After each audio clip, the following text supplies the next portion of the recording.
Hello everyone, welcome back जीटेक poly. तो कैसे हैं आप लोग? उम्मीद करता हूं आप लोग अच्छे होंगे, मस्त होंगे एंड अपनी पढ़ाई भी कर रहे होंगे।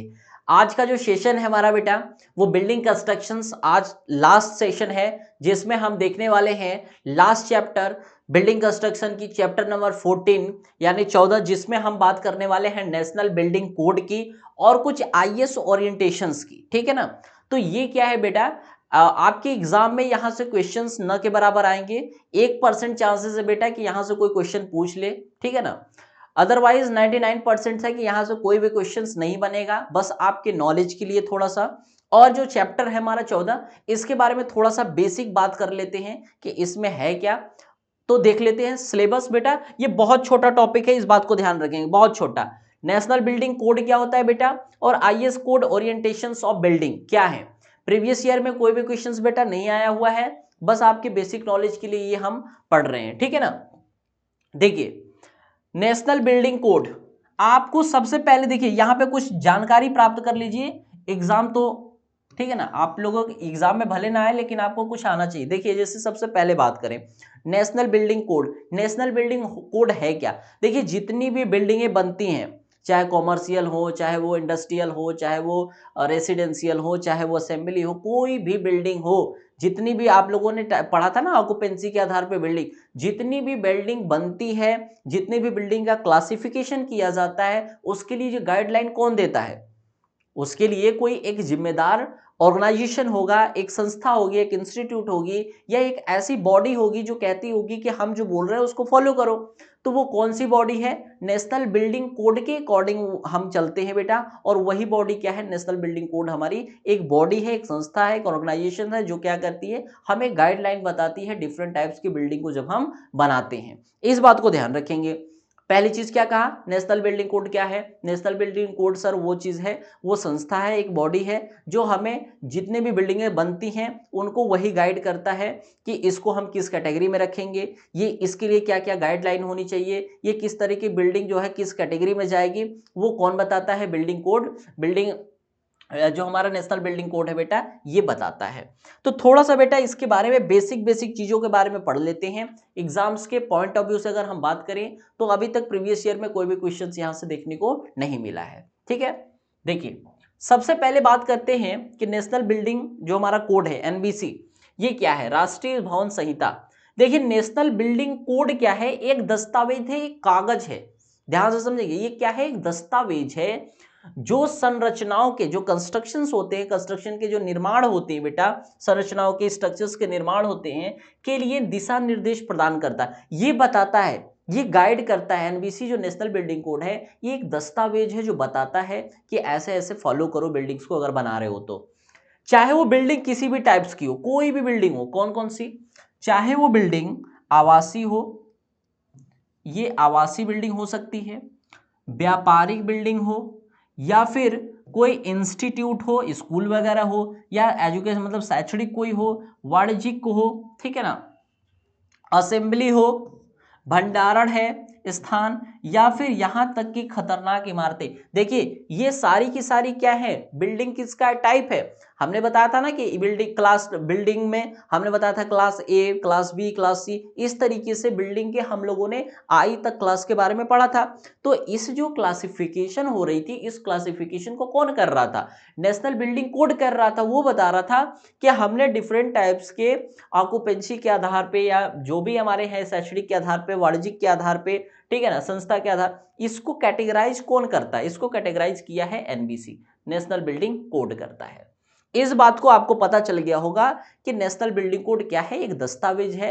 अगर कोई भी बिल्डिंग बनती है, इसमें से किसी भी टाइप्स की, ठीक है, class A building, class B building, class C building, तो उसके लिए बेटा कौन गाइडलाइन करता है, कौन गाइडलाइन प्रोवाइड कराता है? एनबीसी, नेशनल बिल्डिंग कोड कराता है, ठीक है। The national building code, NBC जिसको शॉर्ट में बोलते हैं बेटा, इज अ डॉक्यूमेंट, एक डॉक्यूमेंट है that provides guideline for the construction of structure. किस तरह के स्ट्रक्चर हो सकते हैं? रेसिडेंशियल हो सकते हैं, मर्सेंटाइल हो सकता है, इंस्टीट्यूशनल हो सकते हैं बेटा, एजुकेशनल हो सकते हैं, कॉमर्शियल हो सकते हैं, बिल्डिंग असेंबली हो सकती है, स्टोरेज स्पेस हो सकता है, as well as hazardous building हो सकती है, खतरनाक इमारतें भी बेटा क्या हो सकती हैं, ये हो सकते हैं। तो इनके बारे में जो कैटेगराइज की अगर हम बात करें, जो डिफरेंट टाइप्स के कैटेगराइज में बांट रहा है सबको, वो कौन है, कैटेगराइज कर रहा है, that is NBC, national building code कर रहा है। अब समझते हैं बेटा। अब देखिए, जैसे सबसे पहले अगर बात करें किसकी, आवासीय भवन की, सबसे पहले किसकी हम बात कर रहे हैं, आवासीय भवन की। देखिए, आवासीय भवन के प्रकार की अगर हम बात करें, आप लोगों ने चैप्टर नंबर फर्स्ट में ही पढ़ा था कि बेसिक अगर हम बात करें तो उसमें हम लोगों ने बिल्डिंग के बारे में पढ़ा हुआ था। नेशनल बिल्डिंग कोड के आधार पे हम लोगों ने ऑक्यूपेंसी के आधार पे या रेसिडेंशियल बिल्डिंग के हम लोगों ने क्या किया था, डिफरेंट टाइप्स के पार्ट को पढ़ा हुआ था। तो उसको कौन कैटेगराइज कर रहा था, आवासीय भवन के लिए नेशनल बिल्डिंग कोड कर रहा था। भारत के राष्ट्रीय भवन संहिता के अनुसार बेटा, आवासीय भवनों में कोई भी इमारत शामिल है जो सामान्य आवासीय उद्देश्यों के लिए, खाना पकाने के लिए, भोजन के लिए सुविधाओं के साथ साथ अगर उसमें बिना सोने के ठीक है ना भाई, उसमें या उसके बिना सोने के आवास से सुसज्जित है, तो इसको अलग अलग क्या करते हैं बेटा, अलग अलग हम क्लासिफिकेशंस करते हैं, अलग अलग क्लास में इसको बांटते हैं। जैसे आप लोग जानते हैं कि जैसे क्या हो गया, आवास या कमरे का मकान, दूसरा बात करें एक या दो परिवार के निजी, ठीक ना, पर्सनल हमारा हाउस हो गया। इसके बाद शयनयान, स्लीपिंग रूम हो गया, अपार्टमेंट हो गए, फ्लैट हो गए, होटल हो गए। तो इसके बारे में आप ध्यान से समझेंगे कि इसको कौन कैटेगराइज कर रहा है, इसको कैटेगराइज कर रहा है हमारा नेशनल बिल्डिंग कोड। सब कुछ गाइडलाइन अगर बात करें कि डिफरेंट टाइप्स के जो भी आपकी बिल्डिंग होंगे, आप जितने भी बिल्डिंग्स को बनाते हैं उसको कैटेगराइज करता है नेशनल बिल्डिंग कोड। अब देखिए, इसके बारे में अगर इंग्लिश वर्जन की बात करें बेटा, तो टाइप ऑफ रेसिडेंशियल बिल्डिंग में as per the national building code of India, residential building क्या होती है बेटा, इंक्लूडेड एनी बिल्डिंग हो सकती है दैट इज इक्विप्ड होती है विद स्लीपिंग एकोमोडेशन, जहां पे स्लीपिंग एकोमोडेशंस होते हैं, for normal residential purpose, with और विदाउट कुकिंग या फिर डाइनिंग फैसिलिटीज।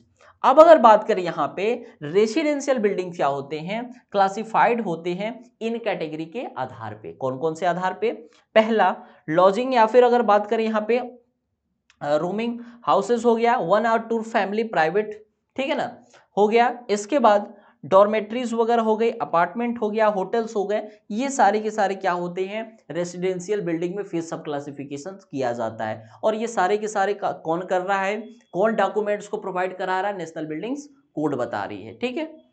अब समझते हैं, देखिए बिल्डिंग ओरिएंटेशंस के उद्देश्य, बेटा ये इंपॉर्टेंट है, ध्यान से समझेंगे बेटा। इस पर्टिकुलर चैप्टर्स में अगर बात करें तो ये एक इंपॉर्टेंट पॉइंट है, ठीक है ना, एक टॉपिक्स है। देखिए, बिल्डिंग ओरिएंटेशंस के उद्देश्य क्या हो सकते हैं किसी भवन का। देखिए, ओरिएंटेशन निम्नलिखित उद्देश्यों के लिए किया जाता है। किसी भी बिल्डिंग्स का ओरिएंटेशन जो किया जाता है, उसका उन्मुखीकरण किया जाता है, उसके उद्देश्य कुछ होते हैं। उद्देश्य क्या होता है कि भवन को परिवेश के अनुसार सही दिशा देना, ठीक है। पहला क्या है कि जो हमारी बिल्डिंग बन रही है उसको एक सही क्या देना, यहाँ पे परिवेश देना, परिवेश के अनुसार बिल्डिंग को सही दिशा देना हो सकता है।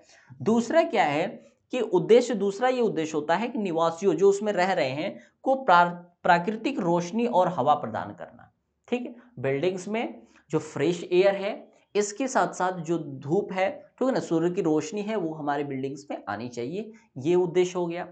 तीसरी चीज अगर बात करें, ठीक है, ताकि निवासियों को धूप और क्या है बेटा कि धूल और धुएं से बचाया जा सके। इसके बाद निवासियों को क्या है बेटा, शोर से बचाने के लिए हम क्या करते हैं, निवासियों को, ठीक है, निवासियों को जो रेसिडेंशियल जो उसमें रह रहे हैं उनको हम गोपनीयता प्रदान करते हैं, ठीक है। अब देखिए, अब इसमें ताकि इमारत को बारिश से होने वाले नुकसान से बचाया जा सके, ठीक है। अब समझेंगे यहां पे, देखिए अब यहां पे क्या है बेटा कि ताकि क्या है, निवासियों को खराब मौसम में बुरे प्रभाव से बचाया जा सकता है और इस इमारत की जो खूबसूरती है वो भी बढ़ जाती है, ठीक है।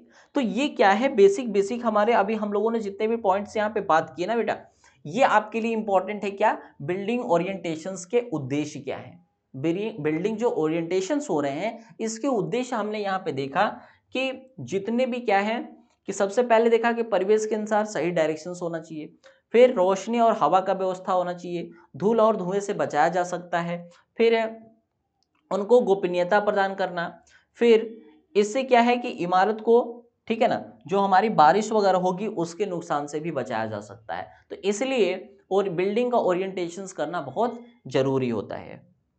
अब यहाँ पे बात करें कि भवन की दिशा को प्रभावित करने वाले कारक। अब देखिए यहाँ पे क्या, factor affecting orientations of building. अब यहाँ पे भवन की ओरिएंटेशंस को कौन कौन से फैक्टर होते हैं जो क्या कर सकते हैं, उसको फैक्टर अफेक्ट कर सकते हैं। जैसे सबसे पहला क्या है, सन का पाथ, यानी सूर्य की रोशनी की अगर हम बात करें, ध्यान से समझेंगे। देखिए भवन का जो ओरिएंटेशंस है इस प्रकार तय किया जाता है, ध्यान से समझेंगे बेटा, भवन का, बिल्डिंग्स का जो ओरिएंटेशंस होता है वो इस प्रकार तय किया जाता है कि सूर्य का जो प्रकाश है वो भवन में, ध्यान देंगे, सूर्य का प्रकाश भवन में सभी हिस्सों में दरवाजों, खिड़कियों और वेंटिलेशन के माध्यम से प्रवेश करे। बहुत इंपॉर्टेंट लाइन है बेटा, वेरी वेरी इंपॉर्टेंट लाइन है ये, इंपॉर्टेंट, ठीक है। The orientation of building should be fixed in such a way, इस प्रकार से किया जाता है कि that the sunlight should be enter करेगा ऑल पार्ट्स ऑफ बिल्डिंग में थ्रू डोर्स के, विंडो के, या फिर हो सकता है वेंटिलेटर के, इनके द्वारा क्या करते हैं, जो धूप है वो हमारे बिल्डिंग के अंदर प्रवेश करती है।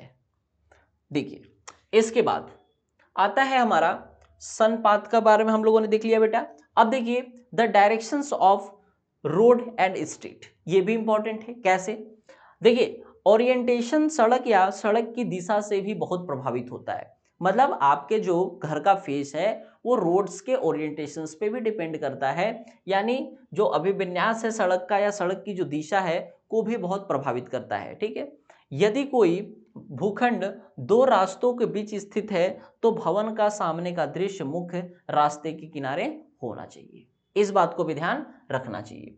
ओरिएंटेशंस क्या है, शुड ये है, orientation is also much affected by the directions of road, किसके द्वारा, वेरी वेरी इंपॉर्टेंट है, affected by the directions of the road या फिर स्ट्रीट, रोड या street.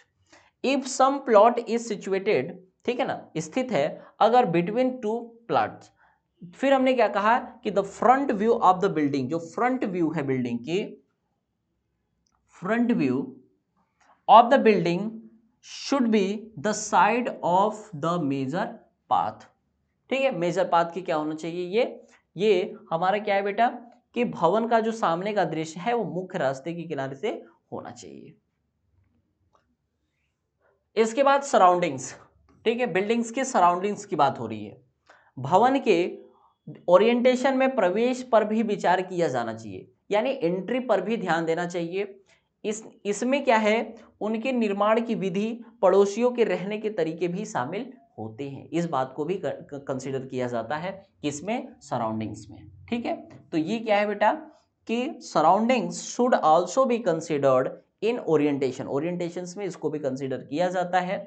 Of building it also includes the method of their construction, way of living of the neighbours, ये भी depend करता है कि आसपास के क्या है बेटा, जो पड़ोसी हैं उनके रहने के तरीके भी ओरिएंटेशंस को क्या करते हैं, अफेक्ट करते हैं, प्रभावित करते हैं, ठीक। अब देखिए इसके बाद जो बिल्डिंग्स की बात करें अगर हम विंड डायरेक्शंस की, देखिए जब आप लोगों का घर वगैरह आप लोग जाते होंगे बनवाने तो आर्किटेक्ट के पास, तो वो पूछता है कि हवा किस डायरेक्शंस में ज़्यादा बहती है, ठीक है ना। जैसे बोलते हैं ना कि पूरब साइड ज़्यादा हवा बहती है, कहीं पश्चिम तरफ ज़्यादा हवा बहती है, तो पूछते हैं कि हवा किस साइड ज़्यादा बहती है, मतलब ज़्यादातर टाइम किस साइड हवा बहती है, तो उसका भी प्रभाव पड़ता है, यानी विंड के डायरेक्शंस पे भी। पूरे वर्ष चलने वाली हवा की दिशा को भी ध्यान में रखना चाहिए। अनुकूल एवं प्रतिकूल हवाओं पर भी ध्यान देना चाहिए कि कौन अनुकूल है कौन प्रतिकूल है, इन हवाओं पर भी हमें ध्यान देना चाहिए जब हम ओरिएंटेशंस करते हैं बिल्डिंग का। The directions of wind blowing, बहती है थ्रू आउट द ईयर, ठीक है, through out the year should also be kept in mind, इसको माइंड में रखा जाता है। Favourable and unfavourable winds should also be taken into accounts, इसको भी क्या किया जाता है कि जो फेवरेबल है और जो अनफेवरेबल विंड्स हैं इसको भी कंसीडर करना चाहिए, ठीक है।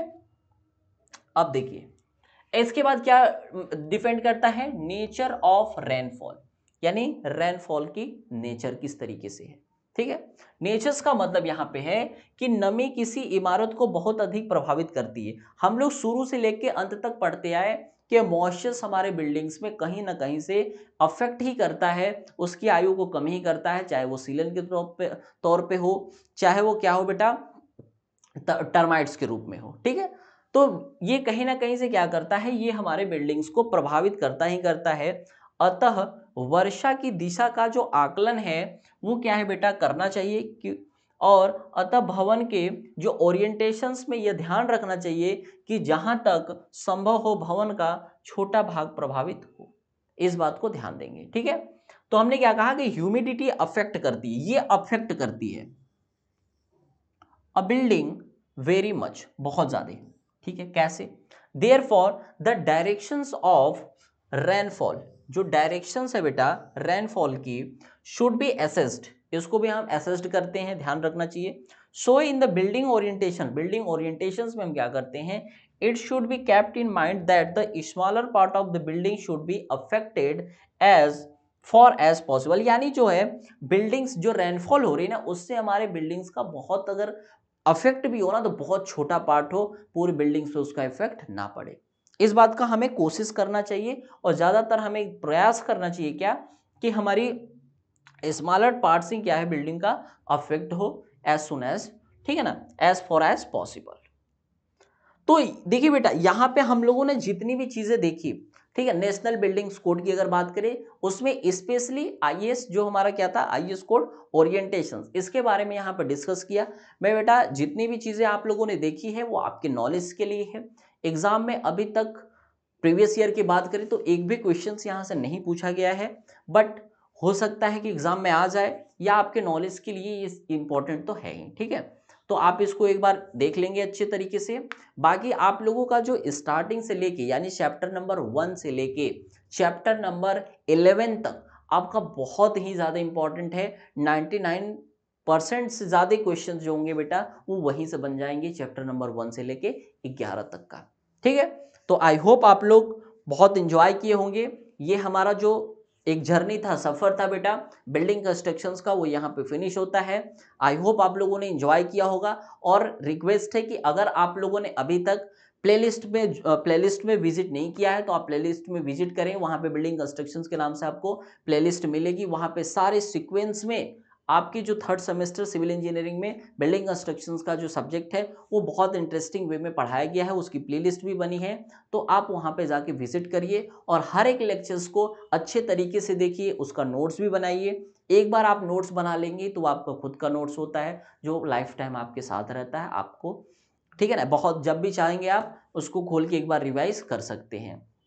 तो इसी उम्मीद के साथ सेशंस को एंड करते हैं। Bye bye.